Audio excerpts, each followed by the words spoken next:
ساکنی دهه پوشانی پایان از جامعه دهاتی به نام خدایو رجبوف ناحیه واسه سعادت خوجه و گلدوزی میدوزد. با این شغل از ایام خوردی ذوق بی اندازه داشت. با وجود آنکه تقدیر به سعادت دست نداد، اما اراده و ذوق او را کم نکرد.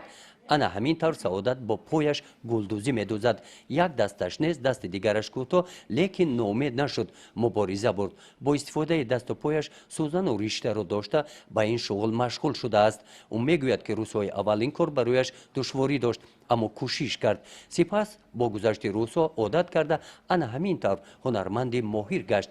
از همه مهم میگوید که به آرزویش گلدوزی دوختن رسید. هنر خوبه،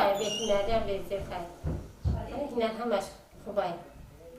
آدم میگه هنر داشته باشی خیلی خاردار نمیشه. میگه نه که من خواهم تاری به هنر خیلی شکل خودم میکنم، چینی خودم بلندی بدن نمیشه خیلی میشه با چینی خودم.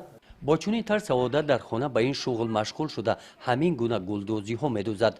با بازار برآورده از درآمدیان رزق حلال خود را پیدا می نماید. سعادت با ماشین درزدوزی نیز پیشتر کار کرده است. میگوید که در بازار توجه به گلدوزی های دستی دوخته شده بیشتر می باشند. از همین سبب این گونه گلدوزی میدوزد. غیر از این دیگر هنر هم دارد. در خانه کدبانوی خوب است. شوق میشم با پام. خیلی ولی یک نمی دستم خمیر میکنم 10 تا 12 تا میشه نونو خمیر کردیم. یک خطا نمیکنم همسایه میپزه. میچسبونم مرا تیار میکنم و میچسبونم. حولی را میروی؟ نه حولی من خونه میرم همه خود میگم خود و خود. چیزی در این خونه زندگی خود میکنم خیلی شگونه خود بمیشم. سعادت اویلدار است. تاجدین شوهر سعادت معیوب گروه دوم، سعادت معیوب گروه یکم میباشند.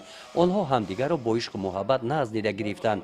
تاجدین میگوید که هم تقدیران احوال همدیگر را خوبتر درک میکنند. 3 فرزند دارند، هر 3 پسر هستند. میبی او در پیش من نمیتونه که همین زند همین 3 تا بوده که با پوش کلم کرد.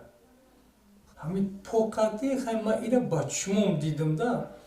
انا باید باید خلاصه اومم که در حقیقت مادر یا بیشتی روی زمینه برای فرزند.